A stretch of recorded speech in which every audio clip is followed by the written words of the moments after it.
Now about the colloids, एक last part और है जिसमें हम डिस्ट्रक्शन ऑफ कोलॉइड्स की बात करते हैं, मतलब conversion of colloids into suspension. इस प्रोसेस को बोलते हैं कोएगुलेशन। तो कोएगुलेशन और फ्लोक्यूलेशन एक फेनोमेना है, कोएगुलेशन और फ्लोक्यूलेशन। इस फेनोमेना का मतलब होता है द कन्वर्जन ऑफ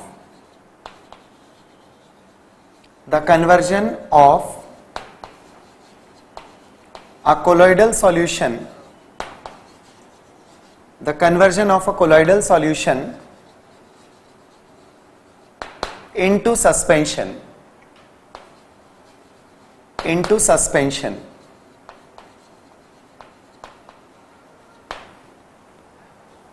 इसे बोलते हैं कोएगुलेशन या फ्लोक्यूलेशन। यदि आप एक कोलॉइड को सस्पेंशन में बदल रहे हैं, मतलब अल्टीमेटली आपको करना क्या है, देखिए मान लेते हैं कि हमारे पास एक नेगेटिव कोलॉइड है। नेगेटिव कोलॉइड मतलब जिसके पार्टिकल्स की सरफेस पर नेगेटिव चार्ज है, like this, negatively charged surface वाले पार्टिकल्स। इस स्थिति में ये रहेंगे तो साइज 1 नैनोमीटर से 100 नैनोमीटर के बीच में होगा। इसको हम सॉल कहेंगे। इस कंडीशन में जब इसका सस्पेंशन में कन्वर्जन होना है, सस्पेंशन में कन्वर्जन, तो ये पार्टिकल्स एक दूसरे के साथ एसोसिएट हो जाएंगे। सस्पेंशन में बदलने का मतलब होगा कि इनका साइज 100 नैनोमीटर से एक्सीड करे। इस कंडीशन में हम इसको सस्पेंशन कहेंगे। क्वेश्चन ये आता है फ्रेंड्स कि ये प्रोसेस होगी कैसे। अल्टीमेटली आप एक सॉल को सस्पेंशन में बदल रहे हैं, मतलब सॉल पार्टिकल्स की सरफेस का चार्ज न्यूट्रलाइज कर रहे हैं। चार्ज न्यूट्रलाइज करना है आपको, जिससे ये सस्पेंशन के फॉर्म में, प्रेसिपिटेट के फॉर्म में कन्वर्ट हो सके। प्रोसेस को आप कोएगुलेशन कहेंगे। तो सबसे पहले इस टॉपिक में बात आती है मेथड्स। कौन कौन सी ऐसी चीजें हैं जिनसे ये प्रोसेस पॉसिबल होगा, कोएगुलेशन पॉसिबल होगा। नंबर 1 होता है by mutual coagulation. By mutual coagulation, the name itself is suggesting कि म्यूचुअल कोएगुलेशन में क्या होगा। नेचुरली दो अपोजिट चार्ज वाले कोलाइडल पार्टिकल्स वाले सॉल्यूशंस को मिलाना है आपको। एक कोलाइडल सॉल्यूशन पॉजिटिव पार्टिकल वाला और एक नेगेटिव पार्टिकल वाला।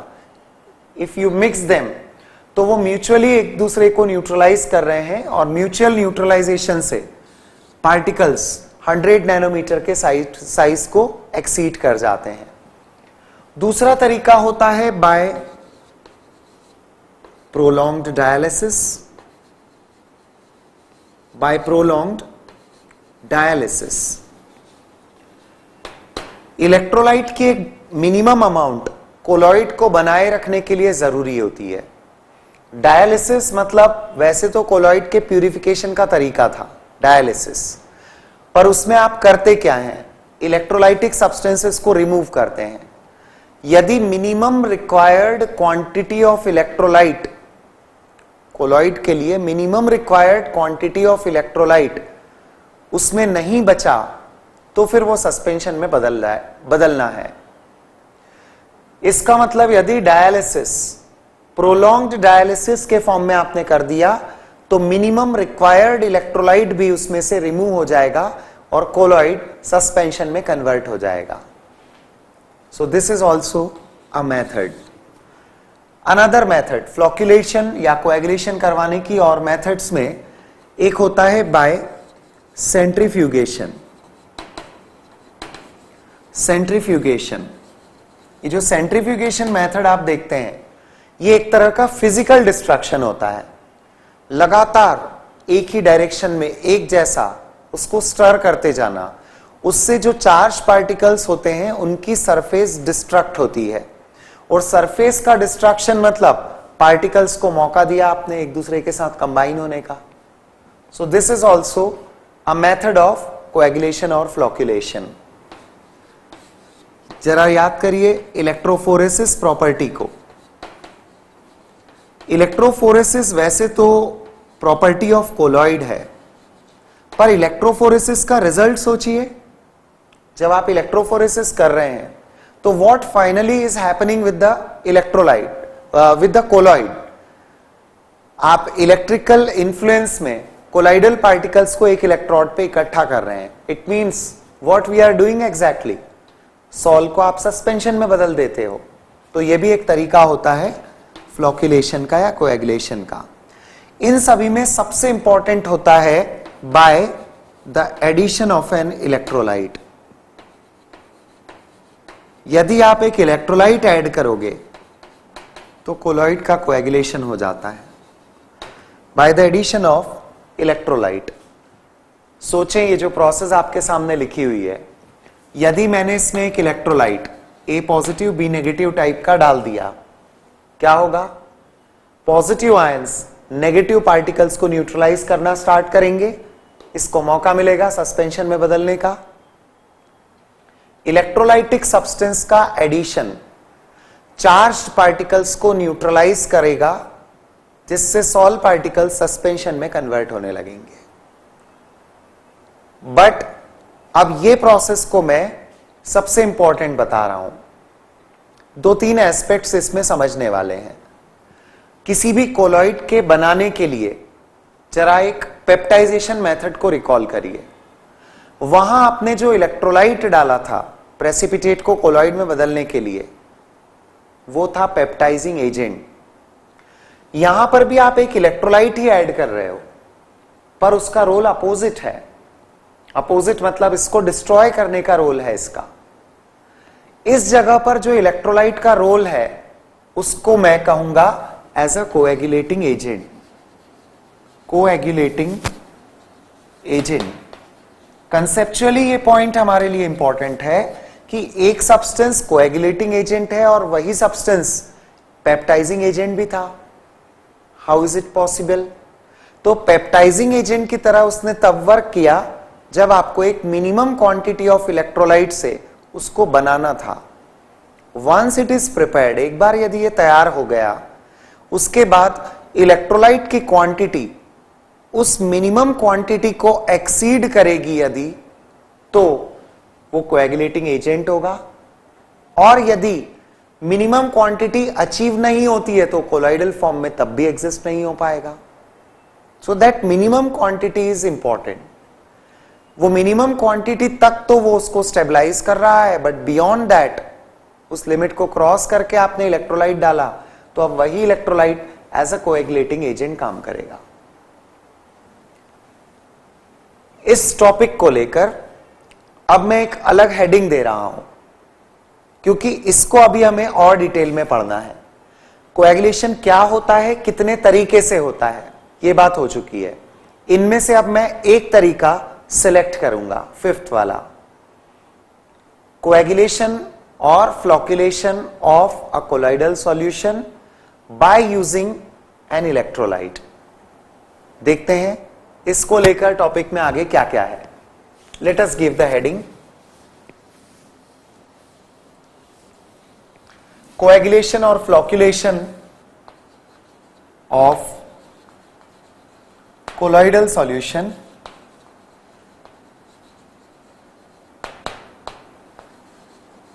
by addition of electrolyte. By addition of electrolyte.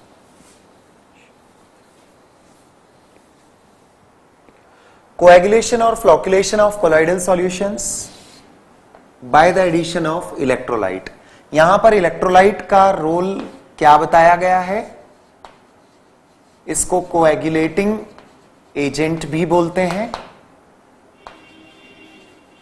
Coagulating agent, या इसको आप फ्लोक्यूलेटिंग एजेंट भी बोल सकते हैं. फ्लोक्यूलेटिंग एजेंट. उसी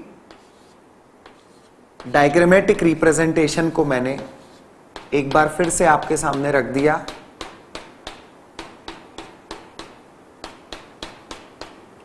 इसमें हम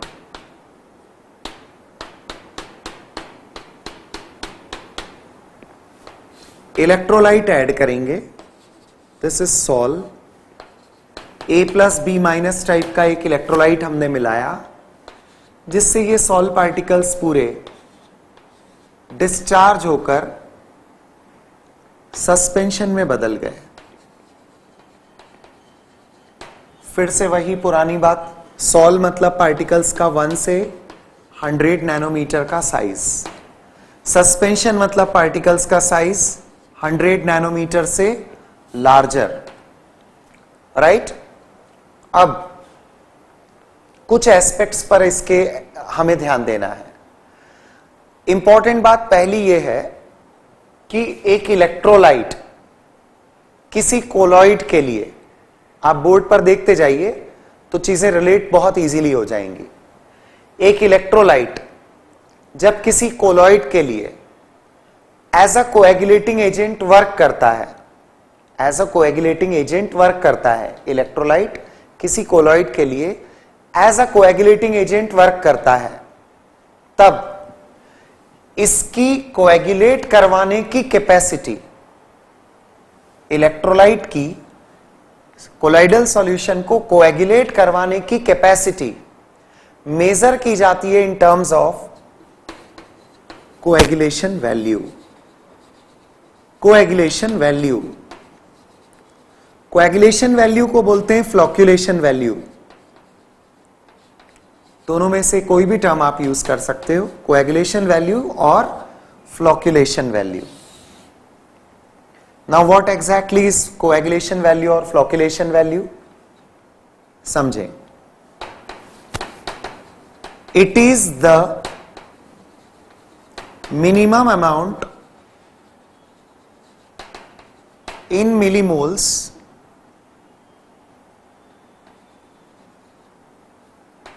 it is the minimum amount in millimoles of an electrolyte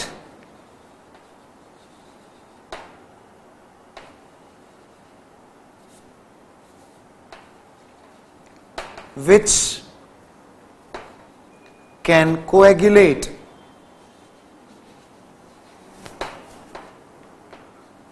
1 liter of a colloidal solution.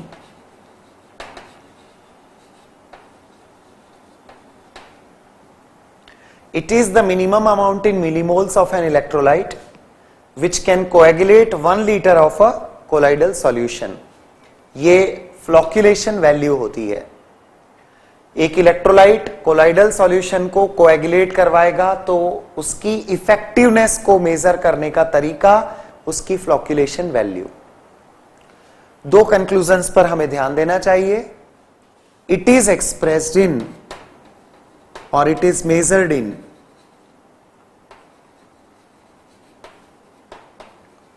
Millimoles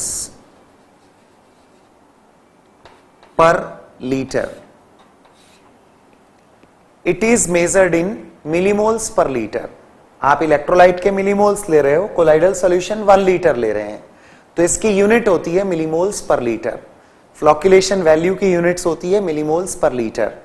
it is measured in millimoles per litre.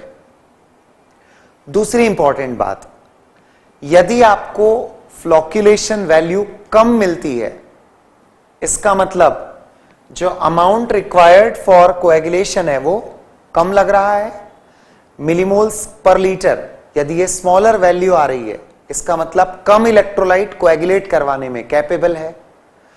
तो जो ज्यादा इफेक्टिव इलेक्ट्रोलाइट्स होते हैं उनकी कोएगुलेशन वैल्यूज स्मॉलर होती हैं। So less is the coagulation value, more is the coagulating power. ये conclusion भी लिखा जा सकता है। Less is the coagulation value, less is the coagulation value, more is the coagulating power, more is the coagulating power। Less is the coagulation value, more is the coagulating power.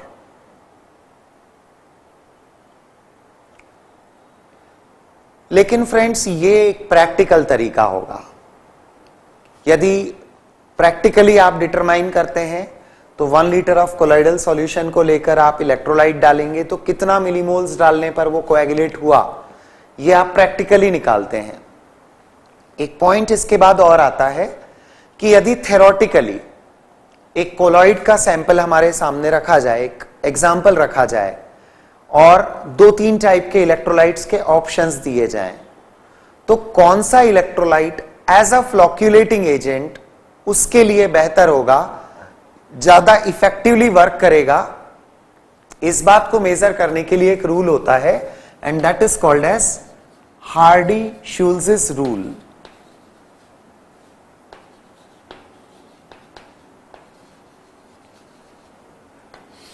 हार्डी-शुल्ज़ rule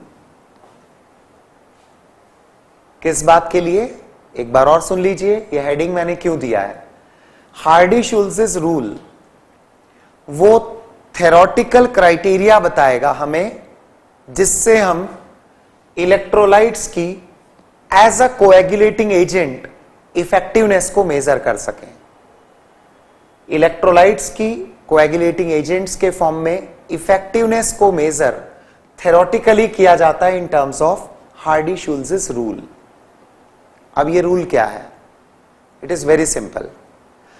पहले बहुत ध्यान से सुन लें, हार्डी-शुल्ज़ rule क्या है। 2 चीजें मैं कहूंगा। नंबर 1, इलेक्ट्रोलाइट का एक्टिव आयन क्या होता है उसको मैं डिफाइन कर रहा हूं। Active ion, the active ion of an electrolyte किस पर्पस के लिए एक्टिव, फ्लॉक्यूलेशन के लिए। The active ion of electrolyte is that, board पर आप देखते रहे, मैं कुछ चीजों को नोटिस करवा रहा हूं आपको। The active ion of an electrolyte is that which has charge opposite to the charge of colloidal particles. Negative colloid है तो positive ion of electrolyte effective, positive colloid होगा तो इलेक्ट्रोलाइट का नेगेटिव आयन इफेक्टिव माना जाएगा। Okay, तो active ion of the electrolyte is that which has charge opposite to the charge of colloidal particles. Number 2, इसमें एक और बात कह रहा हूं मैं अब, जितना एक्टिव आयन की वैलेंसी ज्यादा होती है उस इलेक्ट्रोलाइट का role as a coagulating agent ज्यादा इफेक्टिव होता है। 2 बातें एक बार और कंक्लूड करें। Hardy Schulze rule, the active ion of electrolyte, the active ion of electrolyte is that which has charge opposite to the charge of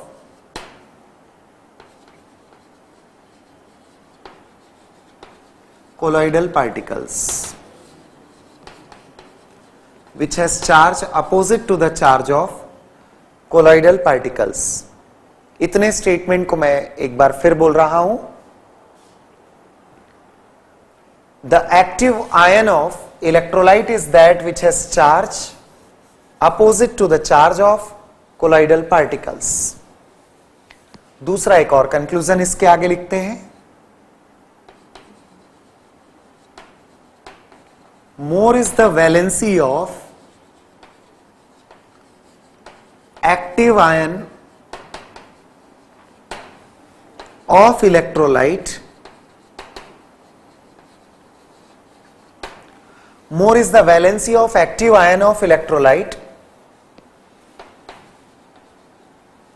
more is its effectiveness as a coagulating agent, as a coagulating agent। ये हार्डी-शुल्ज़ rule है।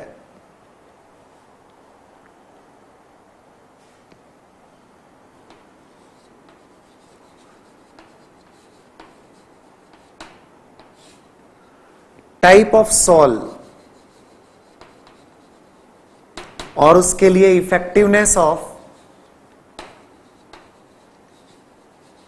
Coagulating agent relate करके देखते हैं। Observe करिए, negative sol के लिए, negative sol मतलब कोई एग्जांपल ले ले तो AS2S3 ले सकते हो आप।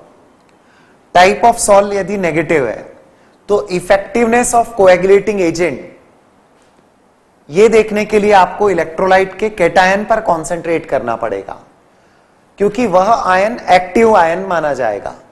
इफेक्टिव कौन होगा? नेगेटिव सॉल के लिए पॉजिटिव आयन इलेक्ट्रोलाइट का, और इसकी जितनी ज्यादा वैलेंसी उतनी ज्यादा इफेक्टिवनेस। मतलब इस केस में हम देखेंगे कि NaCl लेस इफेक्टिव बनेगा CaCl2 के कंपैरिजन में, CaCl2 लेस इफेक्टिव होगा AlCl3 के कंपैरिजन में, क्योंकि NaCl में इफेक्टिव आयन Na पॉजिटिव है, CaCl2 में यह Ca डाई पॉजिटिव है, डाइवेलेंट है, एल्यूमिनियम ट्राइवेलेंट है। So this is the order. इसी तरह यदि टाइप ऑफ सॉल पॉजिटिव है, पॉजिटिव सॉल का कोई एग्जाम्पल फेरिक हाइड्रोक्साइड ले लीजिए। इफेक्टिवनेस ऑफ कोएगुलेटिंग एजेंट, एक तो कोएगुलेटिंग एजेंट, अब इस बार नेगेटिव आयन उसका एक्टिव आयन माना जाएगा, इसको कोएगुलेट करवाना है तो इस बार भी इफेक्टिवनेस के बारे में बात करें तो NaCl will be less effective than Na2SO4 will be less effective than Na3PO4। ये ऑर्डर होगा, क्योंकि इस बार एक्टिव आयन में Cl negative -1 charge, SO4 di negative -2 charge, phosphate ion -3 charge. Active ion की जितनी ज्यादा वैलेंसी उसकी as a coagulating agent effectiveness उतनी ही ज्यादा। So these are the points जो कोएगुलेशन फेनोमेना से रिलेटेड है। कंक्लूजन, कोएगुलेशन प्रोसेस सॉल को सस्पेंशन में बदलने की प्रोसेस होती है, सॉल का डिस्ट्रक्शन होता है। ये कैसे करवाया जाता है? There are many ways, centrifugation, prolong dialysis और इलेक्ट्रोफोरेसिस, म्यूचुअल कोएगुलेशन। परंतु हम उनमें से किसकी बात कर रहे हैं कि यदि कोएगुलेशन फेनोमेना एक इलेक्ट्रोलाइट डालकर करवाया जाए तो उसके कौन कौन से एस्पेक्ट्स इंपॉर्टेंट हैं। यदि आपने एक इलेक्ट्रोलाइट मिलाया मतलब आप कोएगुलेटिंग एजेंट ऐड कर रहे हैं, इसको लेकर कोएगुलेटिंग एजेंट कितना इफेक्टिव है उसका क्वांटिटेटिव मेजरमेंट आप करते हो in the form of coagulation value. Qualitative measurement यदि आप कर रहे हैं तो that can be done in the form of Hardy Schulze rule. एक पार्ट इन सभी के कनेक्शन में कंक्लूजन निकालते हुए हम और देखेंगे। मैं यहां पर थोड़ा प्रीवियस टॉपिक, मतलब इसी टॉपिक का प्रीवियस पार्ट, उसको रिकॉल करवाता हूं आपको क्लासिफिकेशन ऑफ कोलॉइड्स में लायोफिलिक, लायोफोबिक, ये टर्म्स याद होंगी। एक बार फिर से लिखते हैं यहां पर, लायोफिलिक, लायोफोबिक।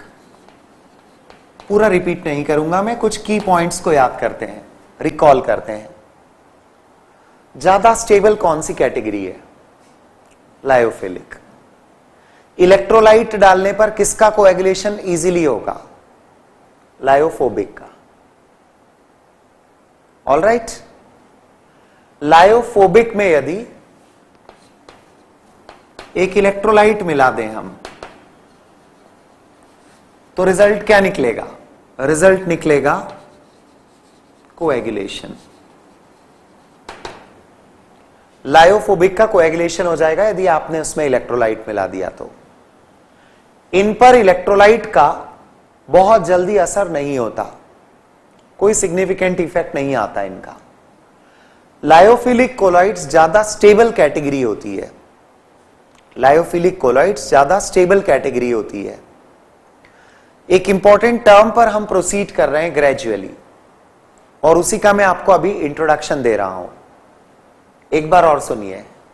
लायोफोबिक कोलॉइड में इलेक्ट्रोलाइट मिलाने पर बड़े आसानी से ये कोएगुलेट हो जाते हैं, परंतु लायोफिलिक स्टेबल कोलॉइड्स की कैटेगरी होती है। ये काफी स्टेबल कोलॉइड्स होते हैं। इस बात के लिए कि लायोफोबिक पर इलेक्ट्रोलाइट मिलाकर जो कोएगुलेशन हो रहा है, इस बात से इसकी स्टेबिलिटी यदि बढ़ानी हो, उसको कोएगुलेशन से बचाना हो, तो उसका एक तरीका है। जब आप लायोफोबिक कोलॉइड बनाएं तो उसमें small amount of lyophilic colloid मिला दीजिए।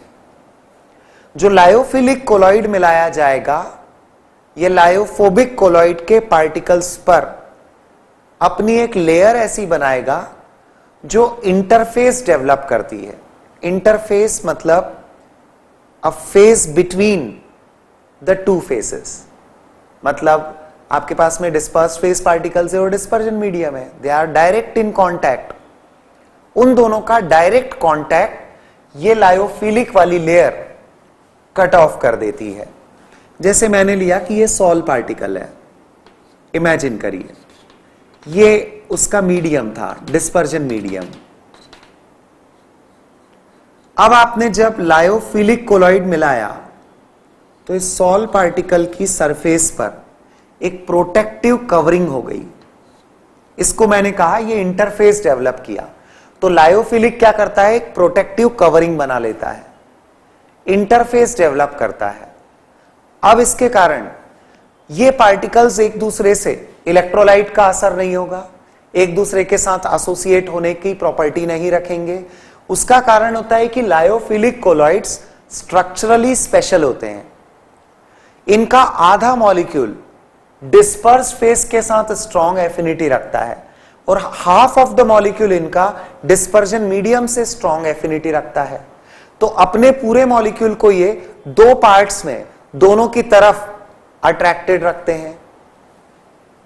एक पार्ट मॉलिक्यूल का डिस्पर्स फेस के अंदर, एक पार्ट मॉलिक्यूल का डिस्पर्जन मीडियम के अंदर, और पूरी एक प्रोटेक्टिव कवरिंग बना दी। इस तरह से लायोफिलिक कोलॉइड लायोफोबिक को ज्यादा स्टेबलाइज करने के लिए यूज किए जाते हैं। फ्रेंड्स, इसी वजह से लायोफिलिक कोलॉइड का role as a protective colloid माना जाता है। लायोफिलिक होते हैं प्रोटेक्टिव कोलॉइड। किस चीज को प्रोटेक्ट कर रहे हैं ये? लायोफोबिक को। किस बात से प्रोटेक्शन दे रहे हैं? कि कहीं इलेक्ट्रोलाइट डालें तो इनका आसानी से अब कोएगुलेशन नहीं हो। ये प्रोटेक्शन लायोफिलिक वाले पार्टिकल्स दे देते हैं। अब टॉपिक को थोड़ा और आगे ले चलते हैं। यदि एक लायोफोबिक कोलॉइड की स्टेबिलिटी बढ़ाने के लिए, यानी उसमें इलेक्ट्रोलाइट डालने पर उसका कोएगुलेशन न हो, इस बात के लिए हम उसमें small amount of lyophilic colloid मिलाएंगे, तो लायोफिलिक कोलॉइड कितना इसको प्रोटेक्ट करेगा, वो प्रोटेक्टिव एक्शन मेजर की जाती है in terms of gold number. Yes friends, we are introducing a term, a very common term, very famous, gold number. Gold number colloids में यूज होता है, एक बहुत इंपॉर्टेंट टर्म है। पर गोल्ड नंबर का अभी जो मैं इंट्रोडक्शन आपको दे रहा हूं, सबसे पहले तो वहां तक की चीजें आप समझिए। गोल्ड नंबर को हमें याद नहीं करना है, we should understand sequence topic में क्या क्या हुआ। अभी तक हमने क्या किया, कोलॉइड्स को क्लासिफाई किया था, उनका इंट्रोडक्शन दिया, क्लासिफिकेशन देखा, प्रिपरेशन की मेथड्स देखी, उनको प्यूरिफाई किया, उनकी प्रॉपर्टीज देखी, फिर देखा कि कोलॉइडल सॉल्यूशंस में इलेक्ट्रोलाइट डाले जाएं तो कोएगुलेट हो जाते हैं। लायोफोबिक पर ये कोएगुलेशन बड़ा आसानी से पॉसिबल होता है। तो अब हमारे सामने एक सिचुएशन आई, ये कोएगुलेशन से बचाना है इसको, तो क्या करें? प्रोटेक्शन दे दो। क्या करके? लायोफिलिक डालकर। प्रोटेक्शन जब हम देंगे तो अब इसकी प्रोटेक्टिव एक्शन, ये कितना एक्सटेंड तक इसको प्रोटेक्ट कर पाएगा, इस बात का मेजरमेंट करते हैं हम इन टर्म्स ऑफ गोल्ड नंबर। तो गोल्ड नंबर के लिए आप सबसे पहली चीज मेंशन कर सकते हैं, it measures the protective action of a lyophilic colloid for a lyophobic colloid. I repeat, it measures the protective action of lyophilic colloid for a lyophobic colloid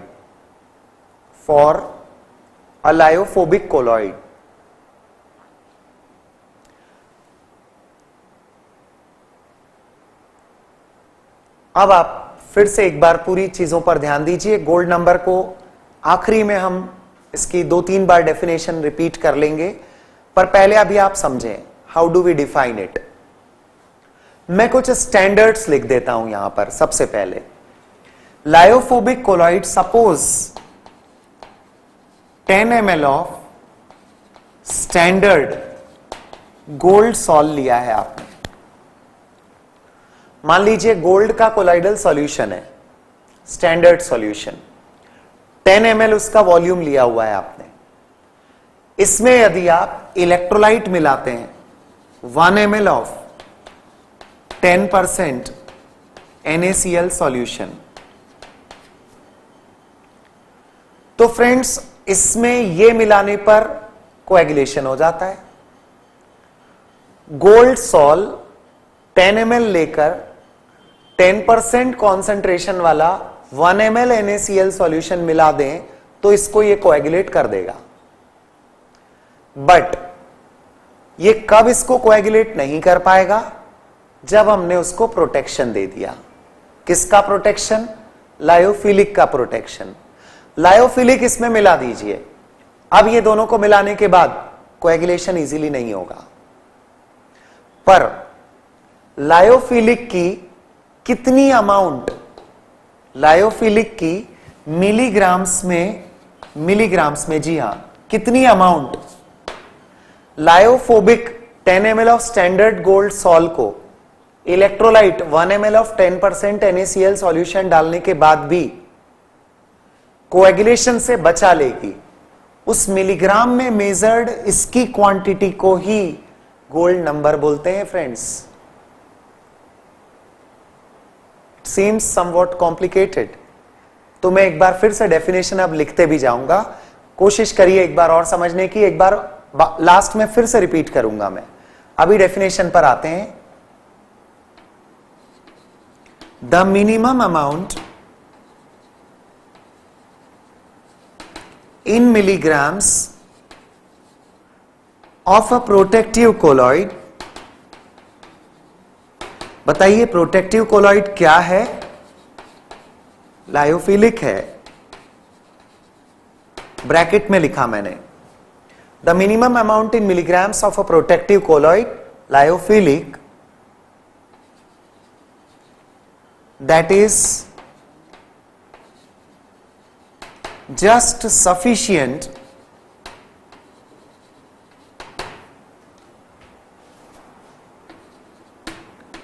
to prevent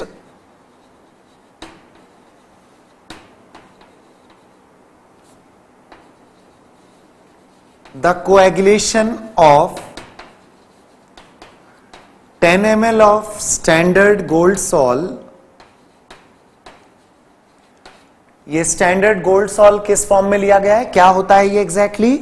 lyophobic. मैंने bracket में लिख दिया है lyophobic. by the addition of, I continue, by the addition of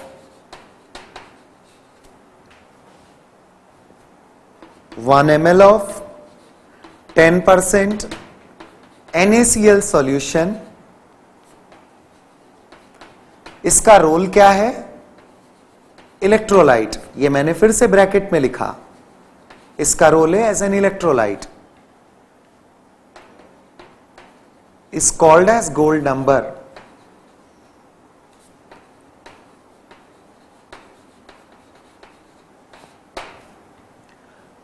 I repeat, एक बार और समझने की कोशिश करनी है आपको। The minimum amount in milligrams, minimum amount in milligrams किसकी? प्रोटेक्टिव कोलॉइड की। प्रोटेक्टिव कोलॉइड क्या होता है? लायोफिलिक वाला। That is just sufficient to prevent the coagulation of 10 ml of standard gold sol. इसका कोएगुलेशन प्रिवेंट करना है हमें। ये क्या है? Lyophobic colloid. किस तरह से कोएगुलेट हो सकता था? By the addition of 1 ml of 10% NaCl solution. Electrolytes lyophobic colloids को कोएगुलेट करवा देते हैं, परंतु लायोफिलिक की मिलीग्राम्स में वो अमाउंट जो इस कोएगुलेशन को बचा ले, उसको हम प्रोटेक्टिव कोलॉइड का गोल्ड नंबर कहेंगे। 3 कंक्लूजन्स इस डेफिनेशन के बाद निकलते हैं। Number 1, gold number is expressed in, gold number is expressed इन, आप इसकी क्वांटिटी, प्रोटेक्टिव क्वांटिटी इसकी कितनी है, वो किस में मेजर कर रहे थे? मिलीग्राम्स में। So gold number is expressed in milligrams, पहला इंपॉर्टेंट कंक्लूजन। दूसरा, less is the gold number, gold number कम होने का मतलब क्या है? कम क्वांटिटी में अच्छा प्रोटेक्शन मिल रहा है, तो less is the gold number, more is the protective action, more is the protective action. 2 points तो इन डेफिनेशन से निकल कर आते हैं। एक फैक्चुअल पॉइंट मैं बता रहा हूं, it is a fact that gelatin has minimum gold number. Lyophilic colloids में जिलेटिन का गोल्ड नंबर मिनिमम होता है, and therefore it is the best protective colloid. It is the best protective colloid. Gold number एक अच्छे level पर यदि questions की बात करते हैं हम, तो gold number is quite a happening part in this topic. Unit को लेकर बात हो, किस चीज से रिलेटेड होता है इस बात को लेकर हो, number of things are there, बहुत सारा स्कोप है इसमें भी क्वेश्चंस बनने का। So this finishes all the important points जो सॉल्व से रिलेटेड थे, colloidal solutions of solids in liquids, sols. Other than that मैं बस छोटी छोटी 2-3 चीजें आपको और बता रहा हूं, उन पर ध्यान दीजिए। इमल्शंस मैंने टर्म यूज की थी लिक्विड्स इन लिक्विड्स टाइप के कोलाइडल सॉल्यूशंस के लिए। इमल्शंस में जो 2 लिक्विड्स होते हैं, इनमें हमेशा एक वाटर और एक ऑयल, इस कॉम्बिनेशन की बात की जाती है। 2 इमिसिबल लिक्विड्स होते हैं, ऑयल एंड वाटर। इमल्शंस की कैटेगरीज भी इसी बेसिस पर 2 होती हैं, oil in water and water in oil. मतलब इट ऑल डिपेंड्स कि डिस्पर्स्ड फेज और डिस्पर्जन मीडियम क्या है। ऑयल इन वाटर टाइप के इमल्शन का मतलब जिसमें डिस्पर्स्ड फेज ऑयल है, डिस्पर्जन मीडियम वाटर है। और water in oil, water in oil यानी डिस्पर्स्ड फेज वाटर है, डिस्पर्जन मीडियम ऑयल है। सवाल यह आता है कि यदि वाटर और ऑयल को हम मिला दें तो they do not mix up, ये बनेगा कैसे मिक्सचर, कोलाइडल फॉर्म में ये कैसे एग्जिस्ट करेगा? तो इसके लिए आप कुछ सब्सटेंसेस इसमें यूज करते हैं and they are called as emulsifying agents. जैसे पेप्टाइजेशन में आप पेप्टाइजिंग एजेंट यूज करते हैं, इमल्शन बनाने की प्रोसेस को बोलते हैं इमल्सिफिकेशन।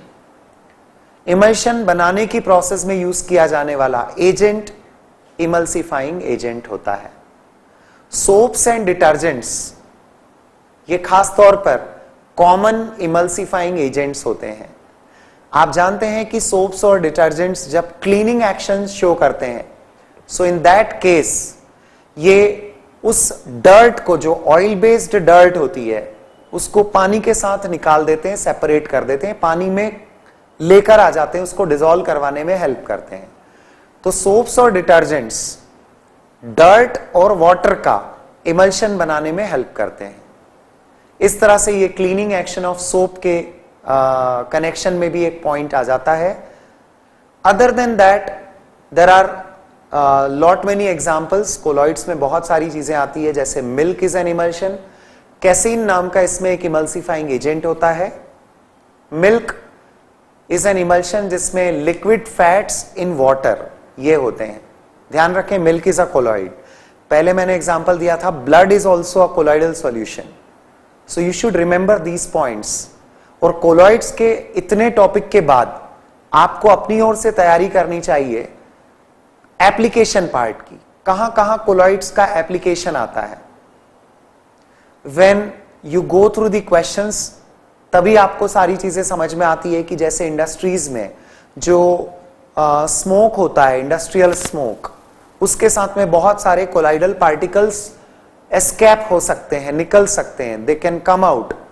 बट एप्रोप्रिएट ट्रीटमेंट जो चिमनी लगाई जाती है इंडस्ट्रीज में, उसमें कॉटरेल प्रेसिपिटेटर लगे होते हैं जो कोलाइडल पार्टिकल्स को कोएगुलेट करवा देते हैं और वो एस पॉल्यूटेंट एयर में नहीं एक्सपेल आउट होते। तो इस तरह के कई सारे एग्जाम्पल्स हैं जो टॉपिक में आप जब क्वेश्चंस लगाते हैं इस टॉपिक से रिलेटेड, तो क्वेश्चंस की हेल्प से ही बहुत सारे एग्जाम्पल्स कवर अप हो जाएंगे। सो आई एम एक्सपेक्टिंग कि अब आप इसके बाद में उन एग्जाम्पल्स को, उन एप्लीकेशंस को क्वेश्चंस की हेल्प से देखेंगे। Thank you.